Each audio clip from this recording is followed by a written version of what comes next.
성경 말씀 사도행전 26장 19절부터 32절 말씀까지입니다. 사도행전 26장 19절부터 32절까지의 말씀입니다.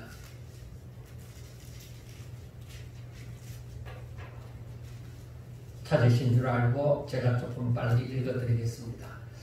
아그리빠 왕이여, 그러므로 하늘에서 보이신 것을 내가 거스르지 아니하고 먼저 다메섹과 예루살렘에 있는 사람과 유대 온 땅과 이방인에게까지 회개하고 하나님께로 돌아와서 회개에 합당한 일을 하라 전함으로 유대인들이 성전에서 나를 잡아 죽이고자 하였으나 하나님의 도우심을 받아 내가 오늘까지 서서 높고 낮은 사람 앞에서 증언하는 것은 선지자들과 모세가 반드시 되리라고 말한 것밖에 없으니 곧 그리스도가 고난을 받으실 것과 죽은 자 가운데서 먼저 다시 살아나사 이스라엘과 이방인들에게 빛을 전하시리라 함이니이다 하니라.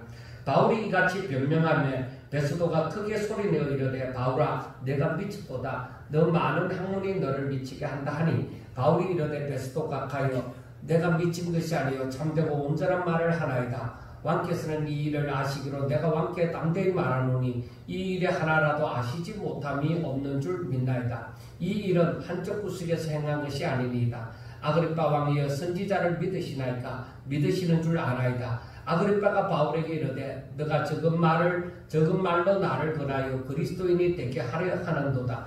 바울이 이르되 말이 적으나 많으나 당신뿐만 아니라 오늘 내 말을 듣는 모든 사람도 다 이렇게 결박된 것 외에는 나와 같이 되기를 하나님께 원하나이다 하니라. 왕과 총독과 분위기와 그 함께 앉은 사람들이 다 일어나서 물러가 서로 말하되 이 사람은 사형이나 결박을 당할 만한 행위가 없다 하더라. 이에 아그리빠가 베스도에게 이르되 이 사람이 만일 가이사에게 상소하지 아니하였더라면 석방될 수 있을 뻔하였다 하니라. 아멘. 우리가 이제 이 사도행전이 거의 끝마쳐 갑니다. 그런데 우리가 앞에서 여러 사도들의 그 행적도 우리가 살펴보았고 이제 어느 정도 중간 부분부터는 바울에 대한 삶을 계속적으로 우리가 보게 되어집니다. 그렇게 보면서 우리들은 바울에 대해서 어떻게 생각하느냐는 것입니다. 이야, 바울이 참 부럽다. 이렇게 생각할 것이냐? 그러면은 혹시 바울이 부럽다고 하면은 어떤 점이 부럽느냐는 것입니다. 바울은 오늘 말씀에 보면은 29절에 오늘 내 말을 듣는 모든 사람도 다 이렇게 결박된 것 외에는 나와 같이 되기를 하나님께 원하나이다. 그렇게 말을 했습니다. 왜 그렇게 말을 했을까? 그리고 바울이 말하는 결박된 것 말고 어떤 점을 말하는 것일까? 어떤 점이 자기의 그 결박된 것 말고 어떤 점이 자기와 같기를 원하는 것일까? 그것을 우리가 오늘 좀 생각해 보고자 합니다. 저는 요즘 사람들이 가지고 있는 그 믿음에 대하여 생각을 여러 번 하게 되어졌습니다. 왜? 마지막에 가까우면 가까울수록 더구나 우리 장로교회 같은 경우는 믿음으로 구원받는다고 하는데 그 구원받는 그 믿음은 어떤 것일까? 왜? 요즘 사람들이 그 자기가 가지고 있는 종교를 안에 보면은 기독교라고 적는 사람들이 참 많다 이 말이에요. 그러면 저들이 다 믿음을 가지고 있는 것일까? 그 궁금증이 생기잖아요. 더구나 목사 입장에서는 우리 성도들이 교회 안에서 예배드리는 모든 성도들이 다 믿음의 사람들일까 하는 것도 당연히 또 생각을 해봐야 되는 것입니다.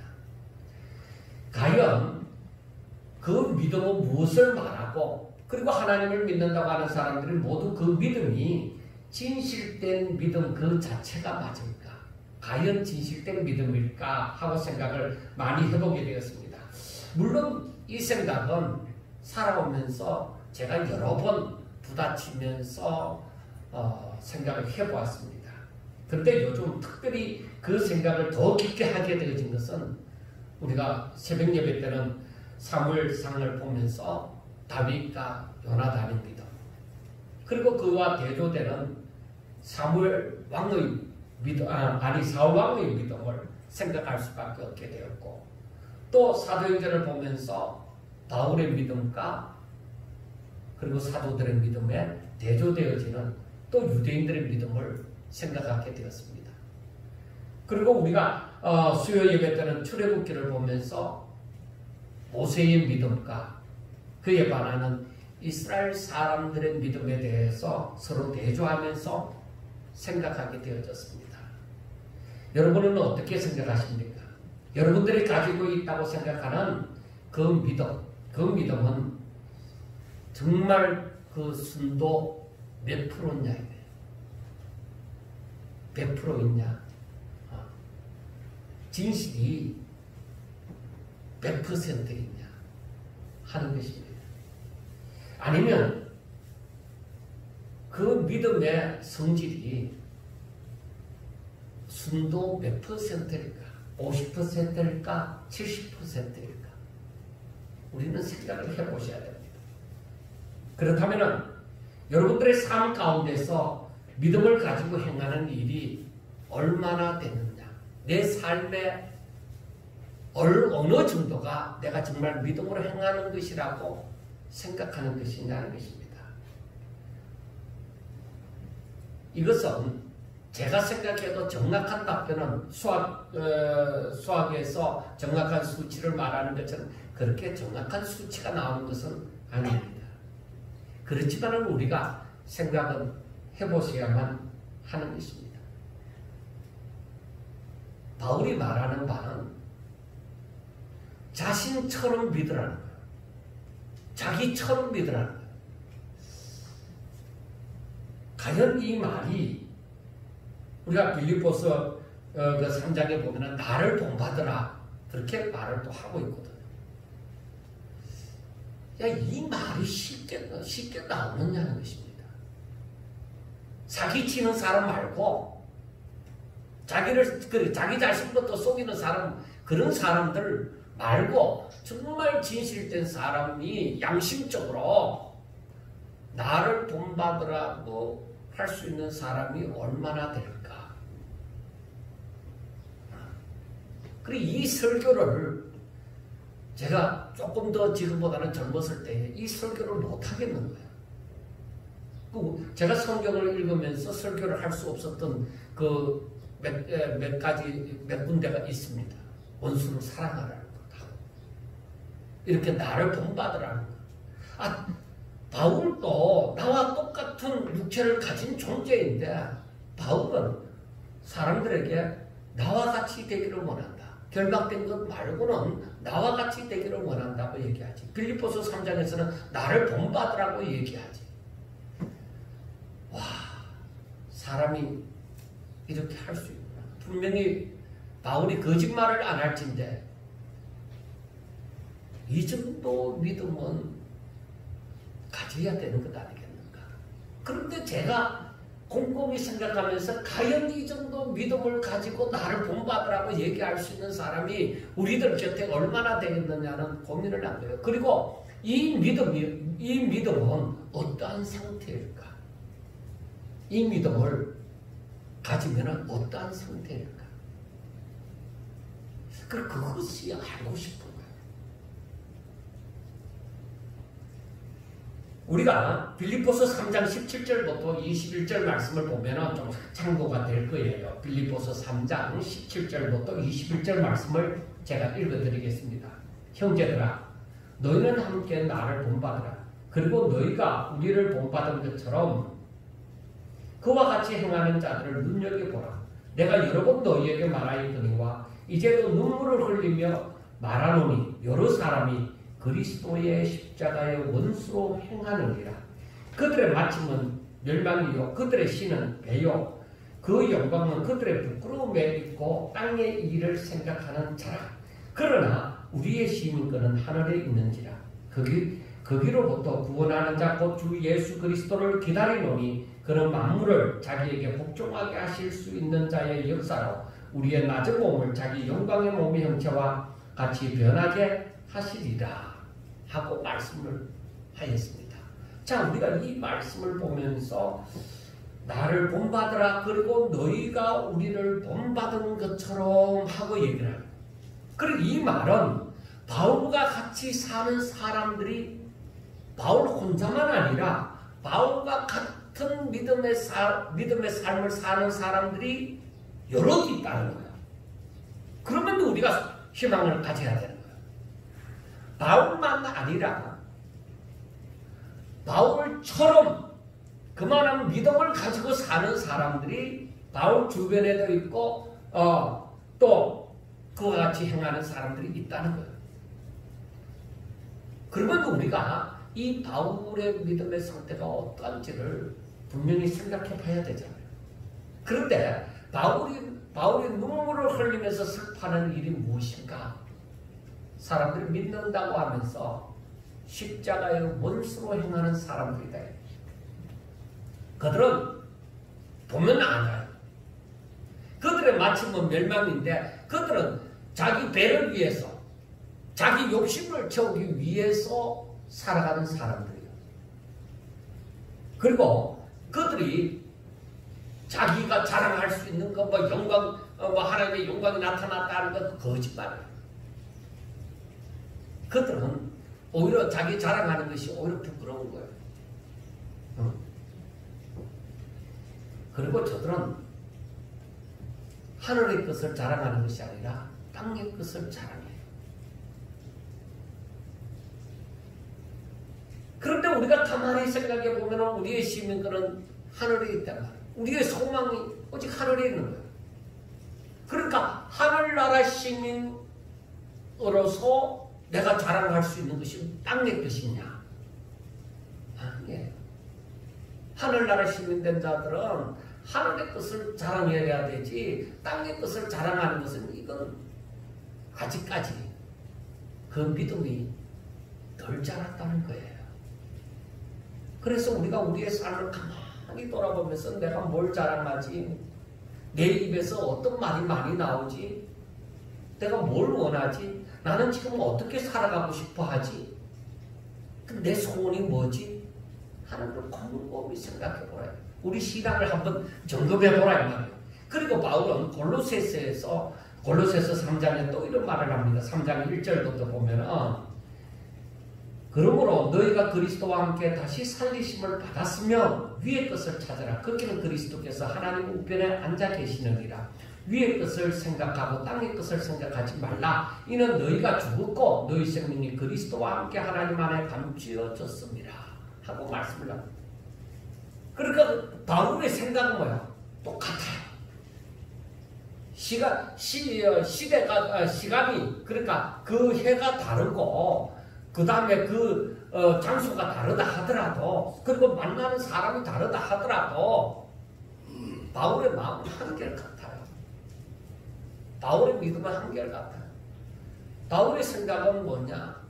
저들은 신령한 자라면 정말로 예수님을 믿고 거듭난 자라고 하면은 땅의 것을 생각하지 말고 위의 것을 생각하고 그 신령한 것을 찾으라는 겁니다. 그래야만 너희들이 정말로 죽었다는 증거가 되어집니다. 내가 살아있으면, 내가 살아있다고 생각하면은 자꾸 땅의 것을 찾는 거예요. 그런데 예수님께서 말씀하신 것처럼 자기를 부인하고 하는 것처럼 자신을 부인하면 그 사람은 바로 이 땅의 것을 찾지 않죠. 그 바울은 또 얘기를 하잖아요.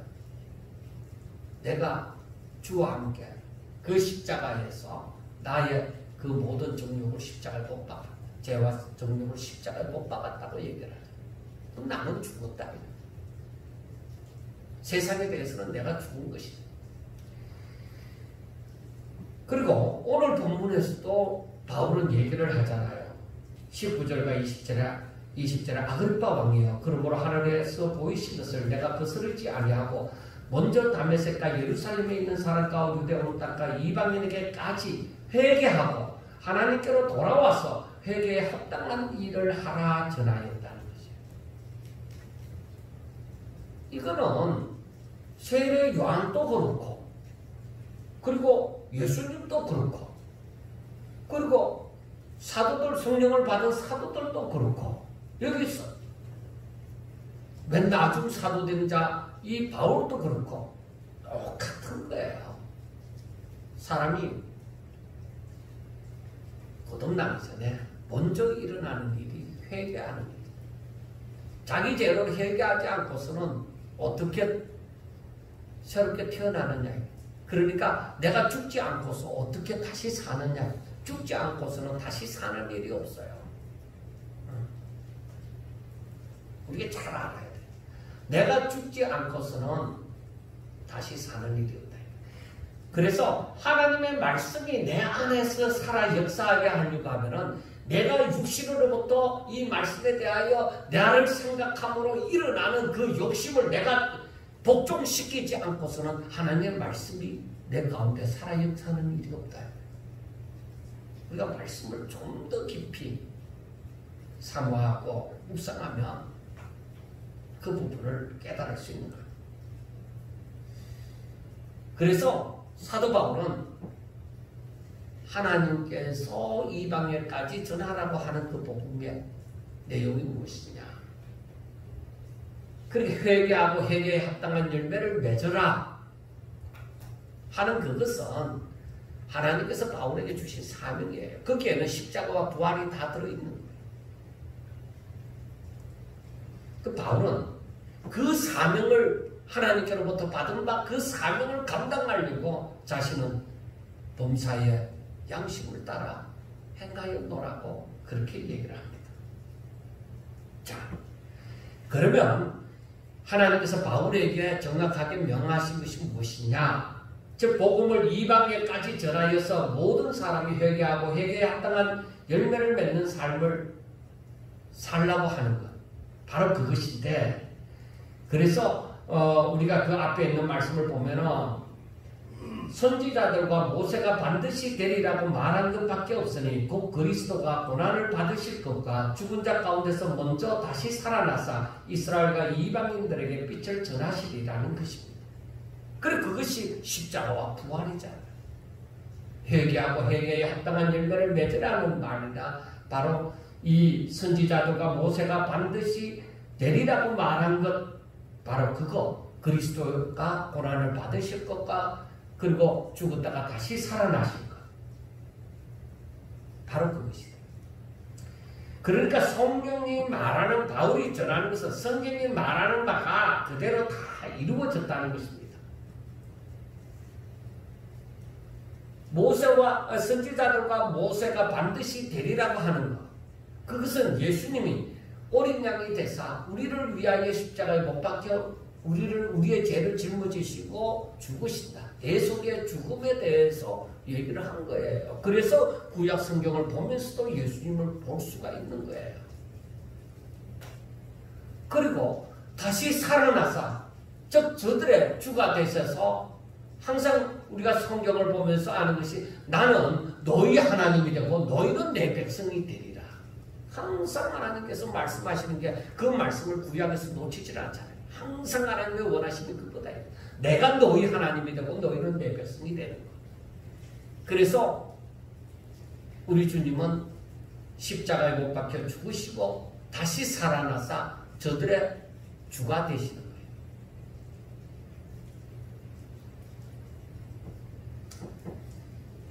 그것이 그대로 이루어졌다는 것입니다. 그러니까 이제는 누구든지 예수님을 믿으면 되는 거예요. 그 예수님을 믿으면 되는 거예요. 그러나 지금 또 사람들은 하나님을 믿는다고 하면서 이 사실을 믿지 않는 거죠. 믿는다고 하는데 사실은 믿지 않는다는 거예요. 그리고 하나님을 믿으면 자신이 죄인인 줄 알고 회개하고 하나님의 피조물로서 마땅한 삶을 살아야만 하는 것입니다. 우리가 이 회개라는 것은 나의 잘못된 삶을 고쳐서 이제는 올바른 삶을 사는 것입니다. 그런데 회개는 하였다고 하지만은 자신의 삶을 고치지 않은 것은 아직도 믿음이 없는 경우다. 내가 아직 예수님을 믿습니다. 내가 이제 회개하고 예수님을 믿습니다. 하지만은 내게 믿음이 없었어. 그 회개에 합당한 삶을 살지 못한다는 거예요. 믿음이 없었어. 내가 안 믿는 건 아니에요. 예수님을 부인하는 건 아니에요. 교회를 안 다니겠다는 건 아니에요.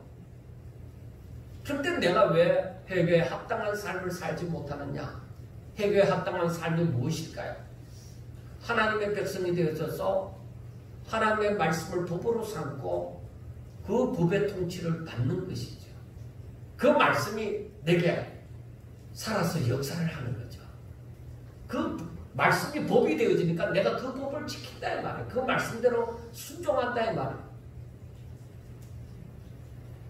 그런데 그렇게 하지 못하는 것은 내가 아직도 그 말씀을 법으로 잘 삼지 않는다는 거죠. 그래서 때로는 사람들이 자기 유리한 대로만 말씀을 적용하는 거죠. 그러면은 성경이 제대로 해석이 되어지지 않는 것입니다. 그러므로 믿음은 바로 하나님의 말씀을 깨닫고 회개의 삶을 삶으로써 자라나는 거예요. 내가 하나님의 말씀을 깨닫지 않고 어떻게 회개할 수가 있어요? 기준이 있어야 되잖아요. 기준이 있어야 내가 이 기준에서 벗어났구나. 그래서 내가 잘못된 것을 알고 회개하는 것이죠. 그러니까 하나님의 말씀이 깨달음이 없이는 회개가 나올 수가 없는 거죠. 그래서 사람들이 만약에 예를 들어서 극단적으로 예를 들어서 가룟유다와 같은 경우에 이건 내 생각이 잘못됐구나. 그래서 자기가 받은 그 오늘 도로 집어 던져버렸잖아요. 저들에게 제사장들이 도로 갖다 주잖아요. 그런데 그것은 회개가 아니에요. 거기에서 회개라고 할 수 있으면은 가룟유다가 주님 내가 잘못 살았습니다. 내가 잘못 생각했습니다. 나를 용서해 주세요. 주의 뜻이 맞았습니다. 하나님 뜻대로 될 줄로 믿습니다. 이렇게 돌아와서 오직 주의 말씀을 다시 생각하고 베드로처럼 그 주께서 하신 말씀을 다시 생각하고 주님을 알아가야만 했습니다. 근데 가룟유다 같은 경우는 어떻게 해요? 이건 내 방법이 안 맞아떨어집니다. 내 방법이 안 맞아. 그래서 나는 끝났다. 나는 끝장이야. 그래서 끝장난 거예요. 그건 회개가 아니죠. 내 생각이 잘못되어졌다는 것. 그건 뉘우치는 것 뿐이죠. 그래 그것을 회개라고 생각하면 안 되는 것입니다. 그러면 우리가 바울의 믿음은 도대체 어떠했을까?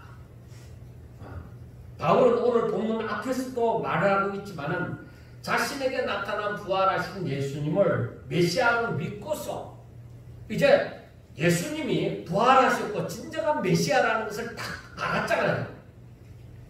그분의 음성이 들려졌잖아요. 그걸 딱 알았단 말이에요. 알았기 때문에 이제 그때부터는 변함이 없는 거예요. 예수님은 메시아. 그분은 다시 살아나셨어요. 내가 그분의 음성을 들었다니까 하면서 확실하게 자기의 길을 이제는 변찮고 곧장 그렇게 사는 거죠. 그런데 바울은 이런 다메섹 도상에서 이러한 일이 일어나기 전에도 바울은 자기가 양심을 따라서 하나님을 믿었다고 하는 거예요. 양심을 따라서 하나님을 믿었는데 어떻게 믿었어요? 예수님을 믿는 사람들을 잡아서 옥에 가두고 핍박하고 강제로 복종하게 만들고 죽이기도 죽이는데 투표를 하고 그렇게 사는 것이 자기 바울의 양심에 바울이 하는 말이 자기는 그것도 자기 양심을 따라서 하나님을 믿었던 행동이라는 거예요. 그래서 우리 잘 아셔야 됩니다. 나는 내 양심을 따라서 나는 신앙생활을 바로 하고 있어. 여러분 그게 어떤 양심이에요? 진리를 바로 깨달았으면 그 양심이 하는 대로 하는 것이 맞겠죠. 진리를 바로 못 깨달았으면 바울처럼 오히려 예수 믿는 사람을 박해하고 때리고 잡아서 옥에 가두고 하는 것이 자기가 예수님을 하나님을 잘 믿는 것인 줄 알았다는 거예요. 그래서 우리가 26장 8절에 한번 보세요. 26장 8절 말씀에 보면은 당신들은 하나님이 죽은 사람을 살리심을 어찌하여 못 믿을 것이로 여기나이까 나도 나사렛 예수의 이름을 대적하여 많은 일을 행하여야 될 줄 스스로 생각하고 예루살렘에서 이런 일을 행하여 대제사장들에게서 권한을 받아가지고 많은 성도를 옥에 가두며 또 죽일 때에 내가 찬성 투표를 하였고 또 모든 회당에서 여러 번 형별하여 강제로 모독하는 말을 하게 하고 그들에 대하여 심히 격분하여 외국 성에까지 가서 박해하였고 하고 말합니다.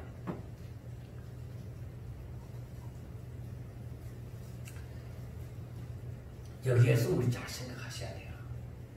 바울이 그 전에는 예수님이 그 로마인들이나 대제사장들이 전하는 대로 예수님이 죽었다고 생각한 거예요. 그리고 사도들이 그리고 다른 사람들이 예수님이 살아나셨다. 그렇게 말하는 것은 거짓말로 들는 거예요. 안 믿었다. 그래서 오히려 예수님을 메시아라고 전하는 것은 그건 거짓말이야. 예수님은 다시 살아나지 않았어. 그렇게 믿고 예수님을 부활했다고 전하는 그 사람들을 오히려 그 도를 믿는 사람들을 잡아서 옥에도 가두고 박해하고 그것이 내가 하나님을 열심히 믿는 것이라고 생각을 했다. 그것을 지금 얘기를 하고 있는 거예요. 그래야만 하나님 잘 믿는 것인 줄 알았다는 것이죠. 이 모든 일은 바울이 하나님의 뜻을 제대로 깨닫지 못함으로 나온 잘못된 행동이었습니다. 그런데 자기 양심에는 하나님을 잘 믿는 것으로 생각을 했다는 말이에요. 그래서 그렇게 생각을 했다는 것입니다. 그리고 이제 부활하신 예수님을 만나고 나서는 그의 삶은 이제 바뀌어진 거죠. 이제는 내가 범사야 양심을 따라서 살았다 이렇게 말을 할 때는 이제는 어떤 삶을 살아가요? 지금과는 오히려 정반대로 살아가요. 이제는 예수님을 구세주로 메시아로 믿고서 그 메시아를 위하여서 예수 이름을 위하여서 열심히 살아가는 거예요. 전에는 양심을 따라서 살아도 예수 믿는 사람을 잡아서 옥에 가두고 박해를 했는데 이제는 내가 예수님이 부활하셨다.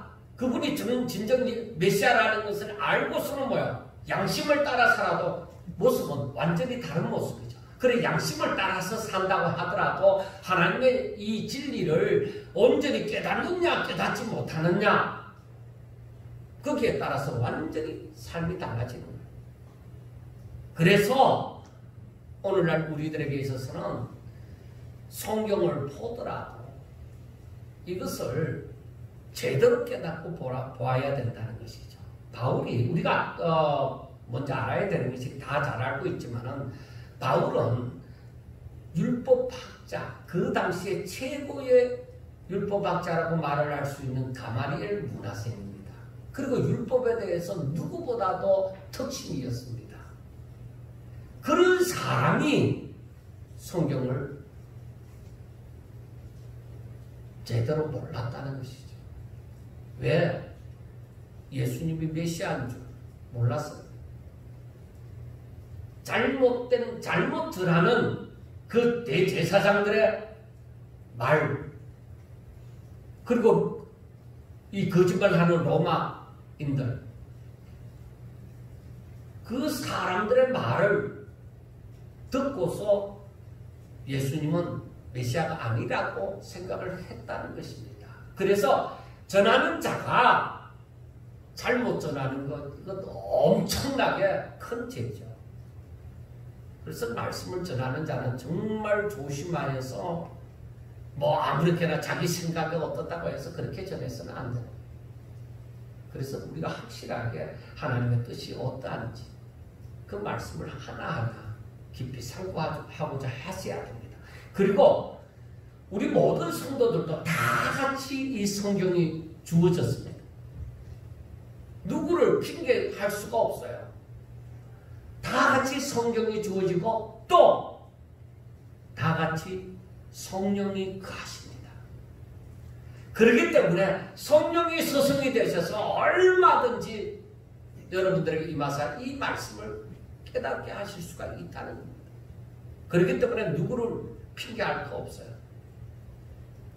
우리가 에스겔서 보면서 거짓 예언하는 사람들, 그 사람들에게 백성들이 찾아가서 이 제약을 품은 이 백성들이 거기에 가서 예언을 해달라고 하죠. 그런데 그 거짓 예언자들이 그들의 원함을 따라서 거짓말로 예언을 한단 말이에요. 하나님께로부터 계시가 임하지 않았는데도 그들이 원하는 대로 예언을 해준다는 거예요. 둘 다 망한다는 거예요. 그건 둘 다 망하는 거예요. 성경에 분명히 그렇게 말씀을 하고 있잖아요.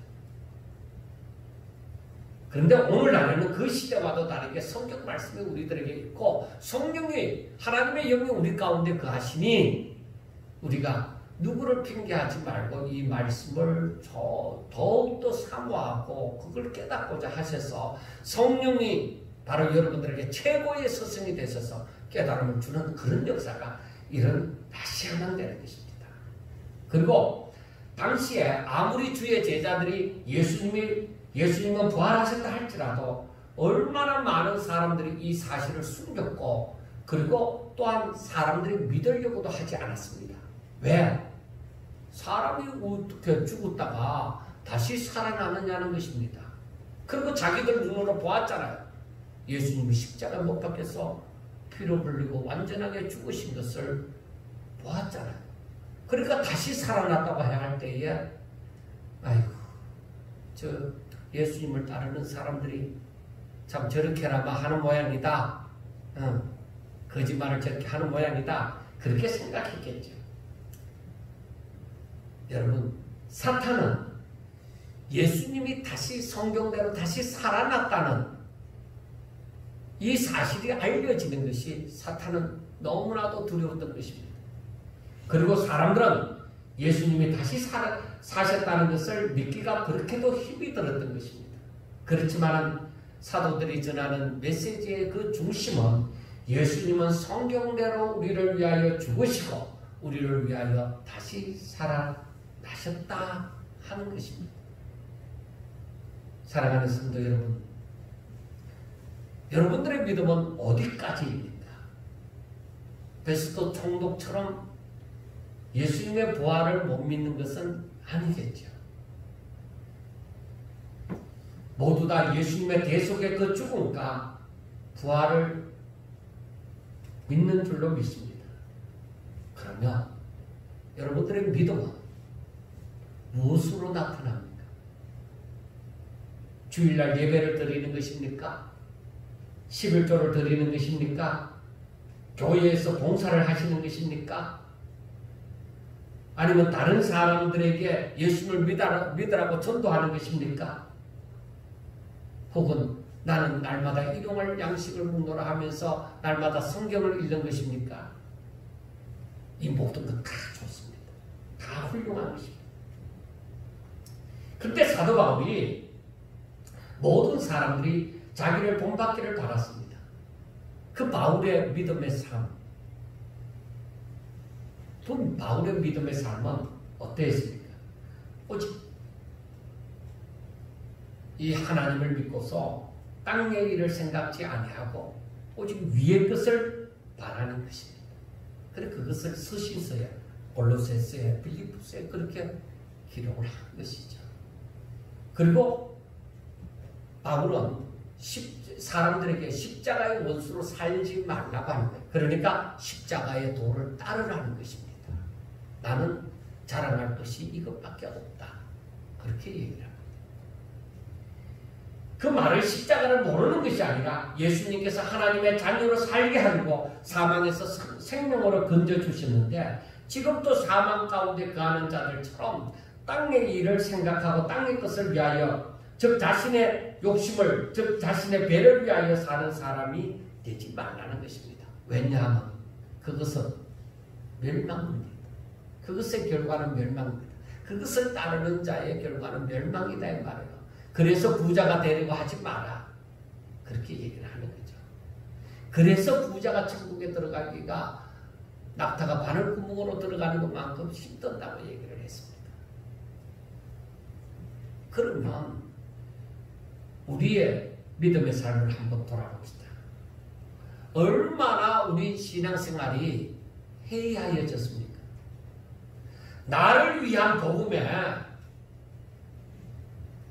얼마나 신기하고 유익한 것들을 받아들였습니까? 그래서 사람들의 농담이 이 복음서를 두고서 내가 복음이라고 얘기하죠. 그런 농담을 할 정도입니다. 진실을 말하는 자들을 향해서 오히려 얼마나 손가락질을 하고 폄하하고 이상한 사람으로 몰아붙이고 있습니다. 이것이 바로 진실된 복음이 아닌 다른 복음입니다. 나를 위한 복음. 사랑하는 성도 여러분, 누구의 말을 듣는 것이 아니라 성경을 통하여 하나님께서 하시는 말씀, 하나님께서 뭐라고 말씀하셨나? 그 베레아 사람들처럼 성경이 어떠한가? 하나님께서 뭐라고 말씀하셨나? 하는 것을 항상 우리의 삶에서 그렇게 가지고 있어야 되는 것입니다. 바울처럼 애타는 심령으로 왕에게라도 저가 예수님을 바로 알지 못하니까 저를 구원해 줄 그 메시아를 바로 알지 못하니까 안타까운 심령으로 왕이라도 두려워하지 않고 그 앞에서 담대하게 복음을 전하였던 것입니다.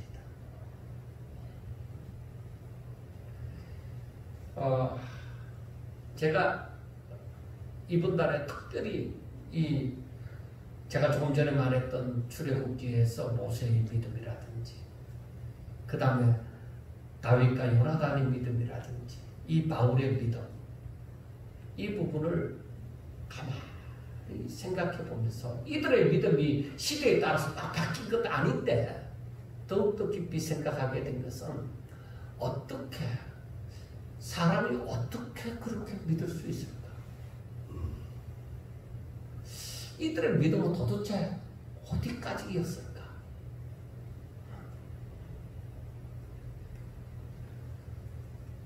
왜냐하면 제가 지금 이 회개하고 예수님을 믿고 나서 그리고 이렇게 목사가 되어서 설교하기까지 지금 오랜 세월이 된 거예요. 그리고 내가 예수님을 믿노라고 얘기를 하고 그렇게 살아왔는데 이들의 믿음에 아직까지 도달하지 못했다는 것입니다. 그래서 곰곰이 또다시 한번 이들의 믿음은 어디까지였을까 하는 것을 생각해 보았지만 정말 그 믿음을 어느 정도였는지조차도 제대로 생각이 안 되는 것이었습니다.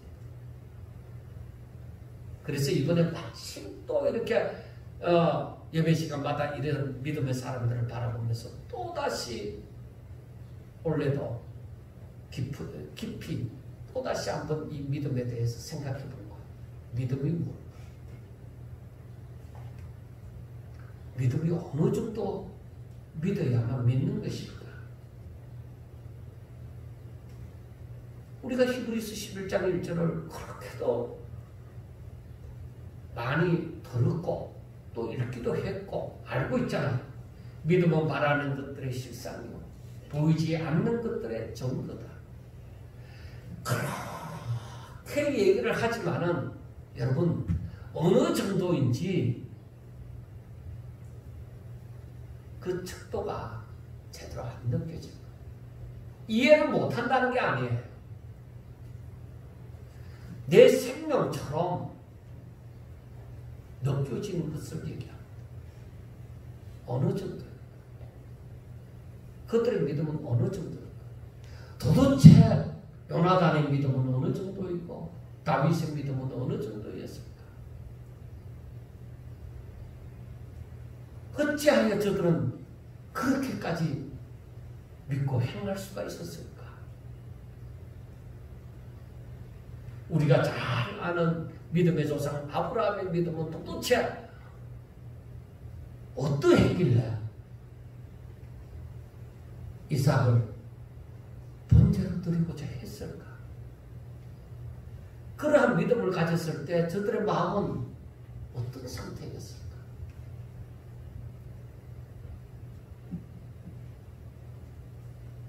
여러분들이요, 제가 하나 예를 들게요. 바울의 믿음은, 바울과 같은 그러한 믿음은 자신이 존재하는 것을 부인할 수 없는 것 같습니다. 자, 여러분들이 지금 이 자리에 앉아 있습니다. 그리고 이 말씀을 듣습니다. 여러분들이 존재하고 있지 않다고 누가 얘기하겠습니까? 내가 존재하는 것은 현실이다 이거죠. 존재하지 않는다고 내가 존재하지 않는 거 아닐까? 이렇게 생각하는 사람은 아마도 없을 거예요. 존재한다고 알고 있어요. 그래서 바울이 왕 앞에서 복음을 전하고 있습니다. 그러한 자신의 존재를 존재하지 않는다고 말하지 못할 것입니다. 자신이 말을 하고 있으면 자신이 나는 존재하지 않는다는 말은 거짓말입니다. 이건 누가 보더라도 인정하는 바입니다. 여기 있는 여러분 모두가 이 땅에 존재하는 것을 부인하지 못할 것입니다. 여러분들은 분명히 지금 존재하고 있습니다. 이것은 너무나도 확실한 것입니다. 지금 바울에게 있는 이 믿음은 곧 이것이 확실한 것과 같이 확실하다 이 말입니다. 자, 믿음은 바라는 것들의 실상이고 보이지 않는 것들의 증거다. 이거 여러분들의 믿음이 이러하다고 생각하십니까? 하나님의 말씀을 대할 때에 이러한 믿음을 가지고 대하십니까? 자신의 존재 자체와 같이 하나님의 말씀을 허공했던 구름과 같은 것이 아니라 현실 자체로 믿는다는 것입니다. 현실 자체로. 그렇게 믿고 아무렇지도 않고 그대로 행하는 자는 능력이 있다랍니다. 이 말은 하나님의 말씀은 곧 능력이고 그 믿음에는 따르는 표적이 있기 때문입니다. 사람들은 예수님께서 믿는 자에게는 이러한 표적이 따르리니 하니까 무조건 귀신 쫓고 뭐 방언하고 뭐 예언하고 막 그런 표적만을 생각합니다. 그런데 조금만 더 깊이 들어가면 바로 제가 방금 말한 바로 이것입니다. 믿음에는 이 표적이 있는 거예요. 제가 여러분들이 지금 상태에서 이해가 잘 되는지 모르지만 저는 여러분들이 제대로 이해가 안 되더라도 저는 이 얘기를 꼭 해주고 싶은 거예요. 왜? 언젠가는 여기까지 왔으면 좋겠다 싶은 생각이 있기 때문에.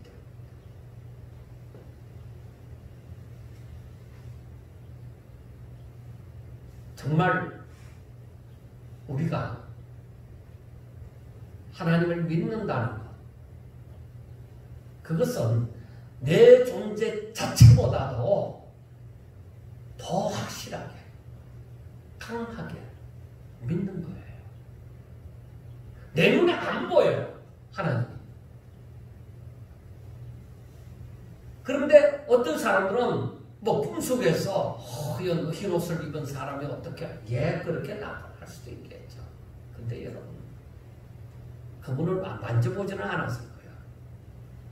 그런데 하나님을 믿는다는 것은 그런 꿈 속에서 본 것처럼 그렇게 보았기 때문에 믿는 것. 그럴 수도 있지만 그게 아닐 수도 있어요. 그런데 하나님은 형상이 없어요. 그런데 내가 정말로 하나님의 은혜로 인하여 이 믿음이 선물로 들어오고 이 믿음이 자라서 내 삶을 지배하는, 나를 지배하는 이 믿음이 내 가운데 충만하게 되어지는 그러한 역사가 일어나면은 내가 내 눈에 하나님이 보이지 않는데 그분이 하신 말씀이, 이 성경을 통하여 하신 말씀이 내게 그대로 내 존재 자체보다 더 믿어진다는 거예요. 확실하게. 그래야만 나를 온전히 부인할 수가 있고 바울처럼 오직 그분을 위해서 가는 길을 두려워하지 않아 살아갈 수가 있는 거죠. 이 부분에 대해서 더 깊이는 하지 않겠습니다. 이 믿음을 가지고 산다면은 그것은 어떤 존재 자체보다도 그 믿음은 더 강한 것이기 때문에 세상에 대하여서 담대할 수가 있는 것입니다. 왜? 예수님께서도 요한복음 16장 43절에서 세상에서는 너희가 환난을 당하나 담대하라. 내가 세상을 이겼노라 하고 말씀을 하시는 거예요. 그래서 이 믿음을 소유하게 되어지면은 여러분들이요, 예수님의 말씀이 하나하나 이해가 되어지기 시작합니다.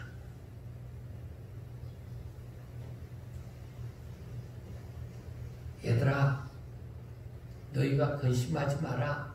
염려하지 마라. 어떻게 근심 안 하고 어떻게 염려하지 않느냐는 거예요. 주께서 하신 말씀은 충분히 이해가 된다 이 말이에요. 그렇게 했으면 나도 좋겠다 이 말이에요. 그런데 그 믿음이 내가 없어. 그 믿음이 내가 없어서 뭐 염려하고 근심이 될 수밖에 없는 거예요.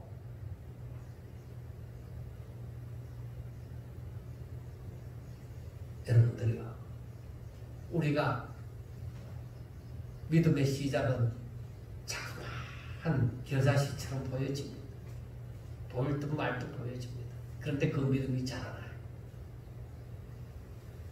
우리의 자그마한 믿음이 있다면은 제대로 보이지도 않는 그 믿음에 하나님을 믿고 순종해보라. 그러면 그 믿음은 점점 믿음을, 말씀을 그대로 믿고 순종하는 그 믿음이 점점 숲을 이룰 만큼 커지게 되어지는 것이죠. 그 믿음은 자꾸만 믿음으로 살게 만들어주는 거예요. 그래서 믿음으로 사는 자만이 믿음으로 성장하는 나가는 거예요. 믿음으로 살지 않는 사람은 믿노라 하지만은 그 믿음 자라지 않습니다. 그래서 바울은 아그리파 왕 앞에서 그렇게 외쳤던 것입니다.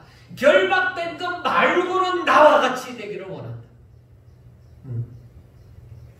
모든 사람이 내가 결박된 것 말고는 나와 같이 되기를 원한다는 거죠. 즉 자신처럼 오직 믿음의 사람,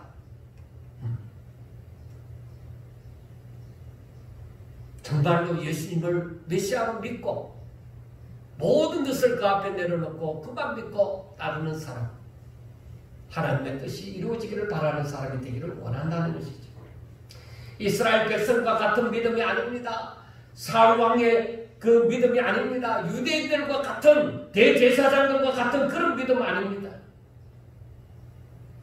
그 믿음을 볼 때에 바로 아브라함의 믿음이요, 모세의 믿음이요, 요나단과 다윗과 같은 믿음이요, 바울과 같은 믿음입니다. 우리는 아직 이분들과 같이 못하여서 어떻게 하면 저렇게 믿을 수 있을까 하는 고백이 우리들 가운데서 정말 하나님을 사랑하는 마음에서 나와줘야 되는 거예요. 바울처럼 오직 하나님의 뜻을 위하여서 자신의 모든 것을 버린 자처럼 살라야 해요. 죄에 대해서는 죽은 자요 하나님께 대하여는 산 자로 살아가는 것입니다. 이것이 바로 새로운 피조물이 된 사람들이 살아가는 삶의 모습입니다. 그게 제자의 모습입니다. 즉 예수님을 믿는 사람들의 표준적인 모습입니다. 우리는 이렇게 살고자 하셔야 됩니다. 그것은 저 높은 데 있는 사람이, 대단한 사람이 그렇게 사는 것이지 나와는 상관이 없어. 나는 아예 거기에 오를 생각도 하지 않았고 아무것도 보지 않는다는 것이죠. 그러나 여러분 그렇게 하면 안 돼요. 믿음의 사람들, 믿음의 선진들의 그 믿음이 바로 내 믿음이 되게 해주세요. 그 사람들의 모습을 내 삶 속에서 발견하게 해주세요. 그래서 사도 바울은 그랬잖아요. 내가 오직 예수 그리스도 안에서 발견되기를 원한다. 그러기 위해서는 오늘도 자신을 쳐서 오직 하나님의 말씀 앞에 굴복시키셔야 합니다. 그래서 우리가 예수님이 그 십자가 못 박히시기 전에 예루살렘에 올라가서 고난을 받고 고난을 받고 죽었다가 3일 만에 다시 살아나야 되리라고 할 때에 그때 연이어서 주어진 그 말씀 가운데 자기를 부인하고 자기 십자가를 지고 나를 따를 것입니다. 누구든지 아무든지 나를 따라오자 하는 사람은 이렇게 살아야 된다. 그렇게 말씀을 하시잖아요. 그 말씀을 신약 성경에서 여러분들은 어떤 말씀보다도 중요한 말씀을 여기시고 꼭 기억하셔야 됩니다. 그걸 꼭 기억하셔야 돼요. 왜? 우리는 다 그렇게 살아야 돼요. 결론은 그렇게 되셔야만 됩니다.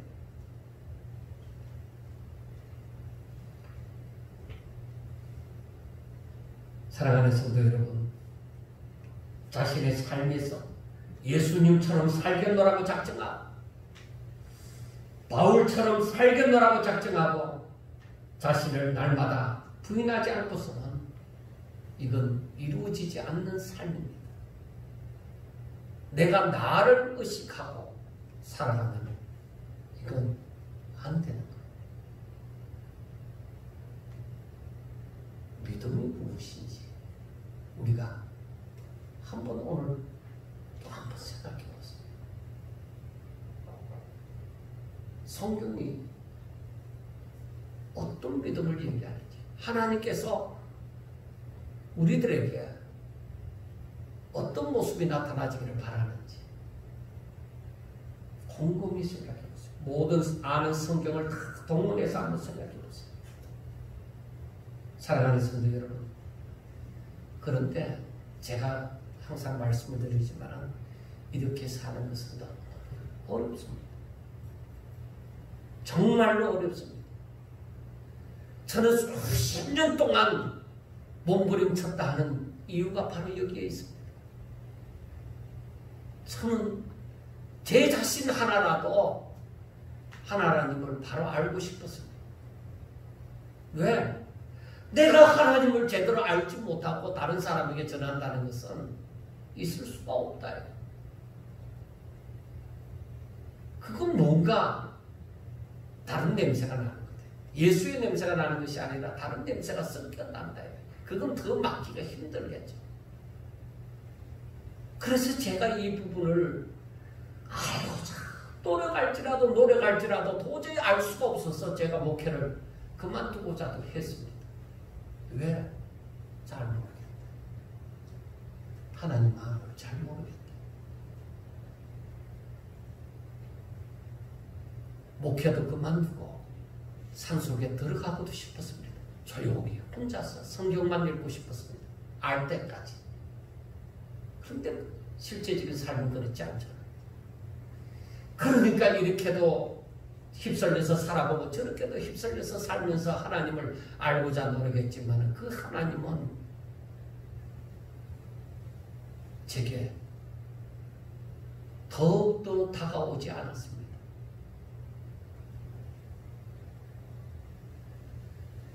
제가 지금도 기억하지만 저 율대교에서 여기 교회가 있을 때에 그때 제가 얘기했습니다. 자기 자신을 장사지내라. 그때도 얘기를 했습니다. 그렇지. 그러니까 뉴질랜드에서 온 지 얼마 되지 않았을 때 그렇게 얘기를 했죠. 왜?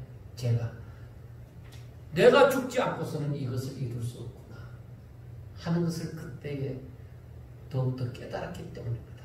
그것은 뉴질랜드에 있어서 깨달은 것이 계속 지속이 되어져 오는 것입니다. 여러분, 그런데 죽는 것이 쉽지 않았습니다. 세상에는 못 봐줄 것들이 너무나도 많았습니다. 여러분, 우리가 교회 다니는 이유가 뭐냐? 오직 하나님을 잘 믿고 정말로 하나님을 사랑하는 자로서의 그 삶을 살고자 어떻게 하면 하나님이 나의 삶을 지배하시느냐, 어떻게 하면 하나님 뜻대로 살아서 하나님의 예비하신 복이 내게 임해서 내가 어떤 형편에서든지 행복하게 살 수가 있느냐. 정말로 믿음이 뭐라고, 믿음이 어떤 것이라고 사람들에게 얘기하면서 살아갈 수 있겠느냐. 정말로 내가 하나님의 사람이라고, 정말로 사도 바울처럼 나를 본받으라고 그렇게 얘기를 할 수 있겠느냐. 물론 사도 바울도 처음부터 이랬던 건 아닙니다. 이건 지금 바울의 노년이 점점 다가오면서 지금 이렇게 되어진 거예요. 이게 50대입니다. 바울의 50대 때 일어났던 일입니다. 이제 50대 후반으로 접어들면서 일어났던 일이지요. 사랑하는 여러분, 믿음의 삶이라는 게 너무너무 힘듭니다. 참 어렵습니다. 그런데 여러분, 성경을 내 머릿속에서 치워버리지 마세요. 하나님을 잊어버리지 마세요. 내가 사모할 때에 우리 하나님도 내 마음을 아시는 거예요. 내가 하나님을 알고 싶어서, 하나님 뜻대로 살고 싶어서 몸부림치고 몸부림칠 때 하나님이 아시는 거예요. 그래서 제가 한 번씩 표현을 하잖아요. 어느 날 하나님이 하늘에서 구멍이 뚫린 듯이 그렇게 알아가기 시작하도록 해주신다. 정말로 모든 조각들이 착착착 이렇게 맞추어져 가기 시작하더라는 거죠. 그런데 그것도 시작이라는 거예요. 그것도 끝이 아니에요. 지금 또 이 바울 서신을 읽어보면서 바울이 이해가 되어지는 거예요. 지금 또 표대를 향해서 쫓아가노라는, 부름의 상을 위하여 쫓아가노라는 그 모든 말들이 이해가 되어져 가기 시작하는 거예요. 그렇다고 해서 제가 어떤 완전함을 이루었다는 거 아닙니다. 이런 말이 다 바울이 하고 있어요. 바울이 이렇게 살아갔었구나. 사랑하는 성도 여러분, 정말로 어렵지만 정말로 원하고 또 원한다면 그것이 진심이라면 분명히 성령님께서 여러분들의 삶을 언젠가는 인도하여 주신다는 것을, 성령이 바로 나와 함께 하신다는 것을 알아가기 시작한 거예요. 알아가는 거예요. 느끼기 시작한 거예요. 그리고 여러분들의 마음이 진실이었다면 성령의 인도하시면 나도 모르게 복종하게 될 거예요. 내가 의도해서가 아니라 내가 그렇게도 원하고 원했더니만은 내 자신이 어느 날 복종하는 그 자리에 있더라는 거죠. 그러면은 언젠가는 바로 주님 앞에 이런 것을 볼 수 있을 것입니다. 그러나 마음은 원이로되 성령의 인도하심에 굴복이 되지 않는다면 그렇게 되기까지는 사람에 따라서 많은 시간을 소요하게 될 것입니다. 내가 복종이 안 되면 복종이 안 될수록 하나님 앞에 더 매달리고 더 사모하고 하나님 내가 이렇게 복종을 못해요. 내가 이렇게 순종이 안 돼요. 하면서 더 매달려야 됩니다. 그렇지 않고 힘든다. 난 모르겠다. 여러분 그러는 사람은 시간이 더욱더 연장이 될 거예요. 아마 하나님 앞에서는 그 순간까지도 거기까지 이르지 못할 자들도 엄청나게 많을 것입니다. 정말로 예수님처럼 바울처럼 살아보고 싶지 않습니까? 그러한 삶이 믿음의 삶이라고 생각하지 않습니까? 예, 맞습니다. 바로 그러한 삶이 바로 바울이 살았던 삶이요 예수님의 삶입니다. 그것이 바로 예수님이 걸으셨던 그 길을 걷는 진실한 성도의 삶입니다. 그래서 세상이 바로 그러한 사람을 미워하고 죽이고자 하는 것입니다.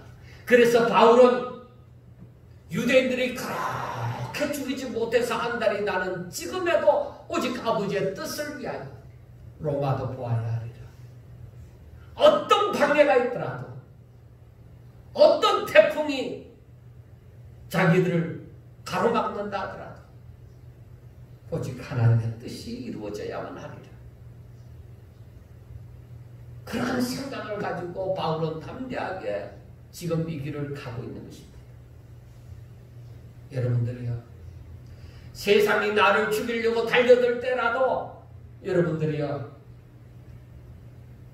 겁낼 거 없습니다. 저들의 결과는 멸망입니다. 나는 오직 이 믿음의 길을 걸어가는 사람들은 예수 안에서 승리할 줄로 믿습니다. 염려하지 마세요. 승리할 줄로 믿습니다. 여러분들의 바울처럼 되기를 원하십니까? 꼭 우리 모두 그렇게 되는 그날까지 오직 믿음으로, 오직 말씀으로, 오직 성령으로 나는 이 길을 걸어가리라. 나는 이 길을 가리라. 바람이 불어도, 태풍이 불어도, 가시밭길이 놓여졌을지라도 나는 이 길을 걸어가리라 하는 믿음을 여러분 결코 변치 마시고 그 길을 걸어갈 때에 내가 해결하는 것이 아니라 하나님께서 해결하여 주시고 마지막 목적지까지 당도하게 될 줄로 믿습니다. 기도드리겠습니다. 하나님 아버지 감사합니다. 저희들을 인도하여 주시고 지켜주시고 붙잡아 주시옵소서. 오직 주의 길을 걸어가게 하여 주옵소서. 비바람이 몰아치고 태풍이 몰아쳐도 어떤 장애물이 놓여있다고 하더라도 이 길만은 걸어가게 하여 주시옵소서.